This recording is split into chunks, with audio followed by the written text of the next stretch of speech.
My name is Michael Keeler. I'm the owner of Crossbow Hunters of Minnesota, and today's blog is for the first-time crossbow owners, or for anyone that's really looking for info on their first crossbow.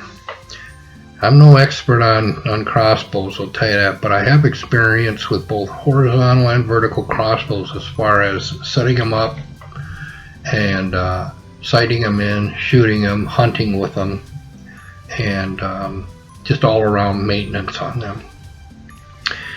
So I think the first area that we're going to look at is selecting the right crossbow. And questions I get asked are there left-handed crossbows? Are there right-handed crossbows? There isn't as far as the horizontal crossbows. They're one kind and that is it. But with a vertical crossbow, there are left and right-handed crossbows. I don't know if many of you have even considered a vertical crossbow. If you want some information, more information on that, hickorycreek.com has the vertical crossbows, which is one that I have, and it's a very nice crossbow. Take a check and look at that, and if you're interested in the vertical, they do have comparable arrow speeds to a compound bow, and there are cables and pulleys, and it's got the same safety mechanisms as a horizontal crossbow and stuff. So again, that's hickorycreek.com. So recurve bow, that would be our next type of bow, and that's a pretty simple crossbow as far as moving parts. Now they do have, of course, your string, but there's no cables or pulleys, but you pay for that in speed, and so with your compound crossbows, they're probably the most popular crossbow type. They have a higher arrow speed. The addition of the cables and the pulleys are what give you that higher speeds, arrow speeds. But there are considerations to think about with that too, because there's a lot more moving parts. There's a lot more parts to maintain or replace. And of course, you have more of a chance of some type of a breakdown. Where with your recurve crossbows, you have your limbs and string, and that's about it. So it makes it a lot easier too with your recurve bows to change your strings and do it, in-field repairs to that crossbow versus your compound bows. But they're all a really good pick. I mean, it all depends upon what you're looking for in a crossbow. So the next thing to consider when you're looking at crossbows, of course, is your speed. You just got to remember that you want a crossbow that's fast enough to get your job done, but yet not so fast with overkill that it makes your shots more difficult. In other words, you really should consider a crossbow that is within that 400 feet per second range, I would say, right in there, 350 to 400. You can get up into 500 and that, and but again, are you sacrificing maybe accuracy for speed? So you got to keep that in mind. And the next thing, of course, always is safety. Just remember, that as a beginner, you should really be concerned about the safety. Read your owner manuals. Get to know and understand your crossbow before you go shooting it. Watch videos on it. A lot of these manufacturers now that make these crossbows put out videos on the safety of their bows, and how to shoot them, and different things of that sort that are really important to know. Also on your crossbows, you're going to see that you have an anti-dry fire device. And most of the modern crossbows feature that mechanism now, and that will allow the string, will not allow the string to be released unless an arrow is placed into the crossbow.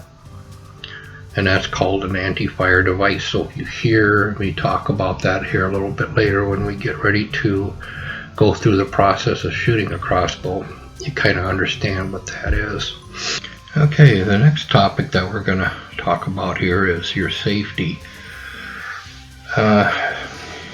There is a auto-engaging safety, and this function is an awful lot like a rifle, but what happens is when you cock your crossbow, your safety will engage and you'll hear a click, and then that means that your crossbow is safety is on.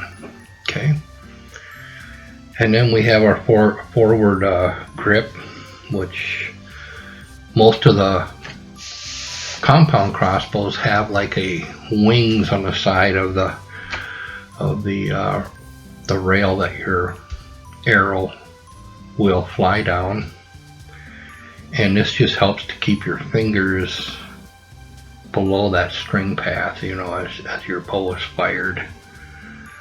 Again, your owner's manual has all this information in it too. And I guess the next area would be when you get your crossbow, you're going to have to assemble some of it. Now I know, like the vertical crossbow, that came completely assembled except for the forward grip. Okay, but my compound crossbow, I had to put the front end onto the body of it, onto the barrel, and like put in like a foot stirrup, and most everything else is done on them. You know, these manufacturers now, they put these crossbows together and they're so compact that they really fit into a smaller shipping container, so they don't have to tear them all apart and then have you put them all back together. So that's kind of nice, but you know, usually it just consists of mating the bow section to the barrel or the stock.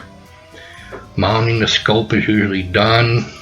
The quiver, you'll probably have to maybe mount your quiver, which holds your arrows. And one thing too that's nice is that the instructions with these bows come with the bows, and then also the tools that you'll need to assemble anything comes with the crossbows.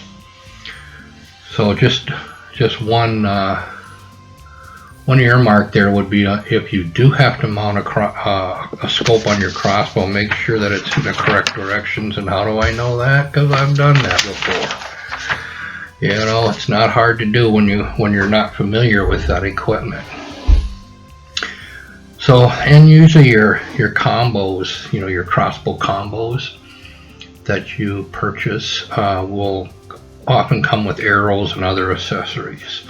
So be sure to check that when you're shopping around too. Make sure that you're getting your money's worth there too. And a lot of times those arrows are matched to your crossbow as far as the poundage it's shooting and the speed it's at and things of that nature. So that brings me to the next topic, which is our arrow selection. Personally, when you buy from your manufacturer a new crossbow, they will send those arrows with you. Those are the arrows that you should use with your crossbow.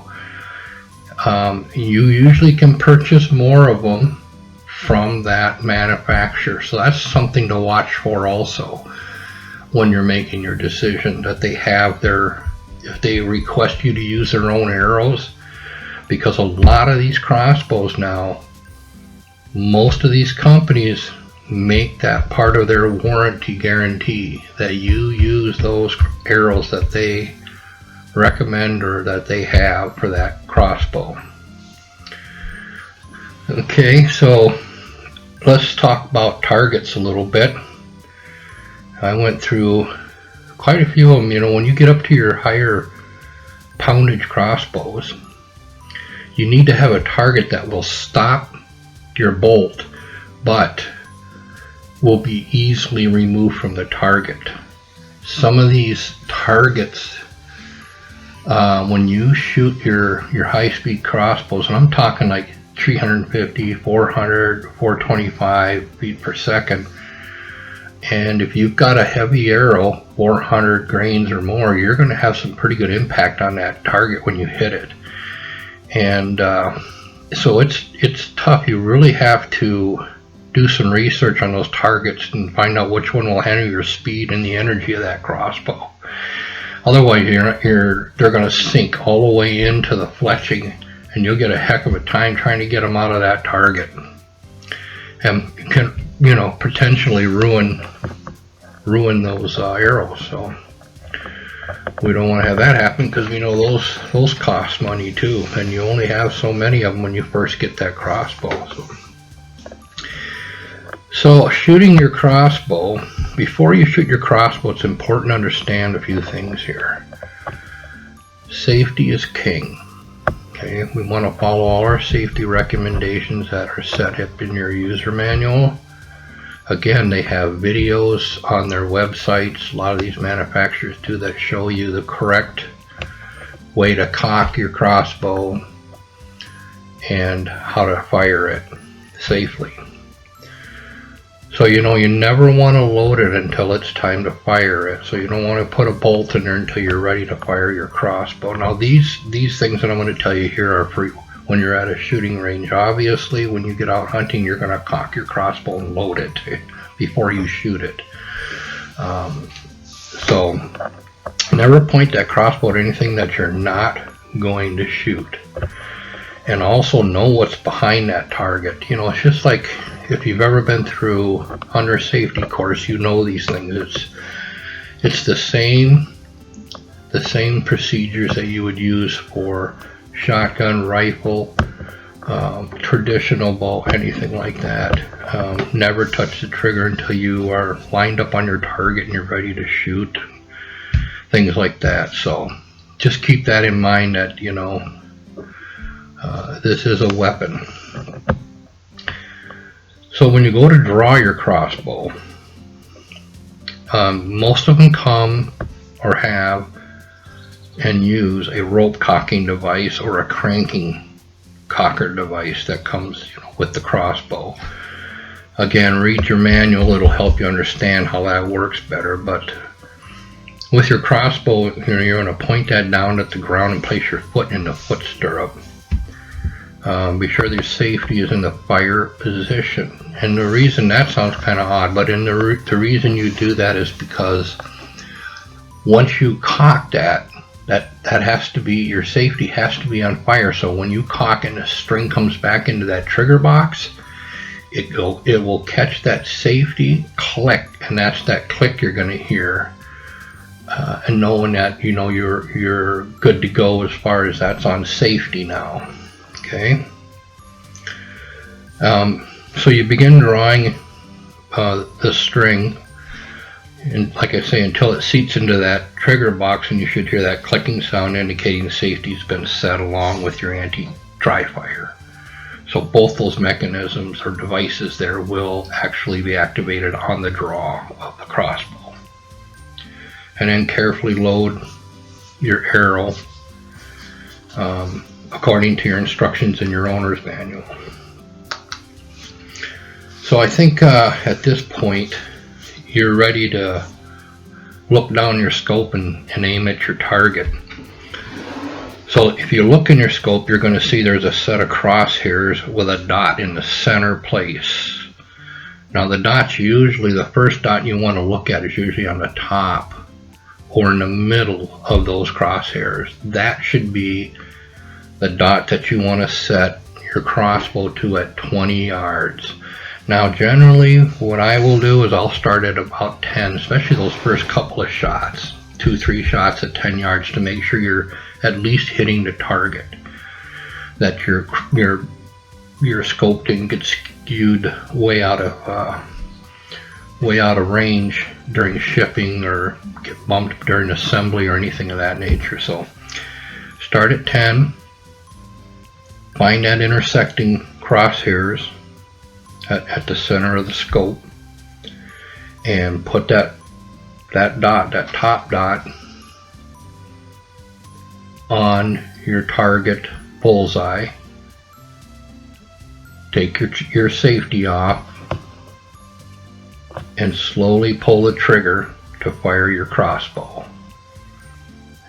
Now when you fire that crossbow, you're going to have a little bit of recoil, nothing like a firearm, but it's a little recoil. It's gonna, you're gonna hear it go off. The crossbow will make a vibration and a noise, but that is all natural. So shoot that, see just about where your arrow hit according to where you were aiming, and then at that point you're going to have to use your scope's turrets to adjust your point of impact, left, right, up, and down. Again, start at 10 yards, move back to 20, get that sighted in, go down that top dot, go down to your next dot, which is a 30, the next dot's 40, and so on. So that's basic, just real basic stuff. Just kind of gonna give you guys an idea that either this is your first crossbow or you're looking to get into crossbows. I'm hoping some of this information will help you there. So I'm asking you, if you have any comments or questions, put them down into the section there, and I will answer them and get back to you. But now be sure to check out our other blogs. We're on, not only are our blogs on our channel on YouTube, but we're also on Spotify, Crossbow Hunters of Minnesota. And on there we have a crossbow maintenance blog that's on there too. And that goes through any questions and stuff you would have on maintaining or getting your crossbow ready to hunt. So that's about all I have today. We will be putting out another blog here shortly on broadheads, so look for that as it comes out. And until I talk to you guys again, happy hunting.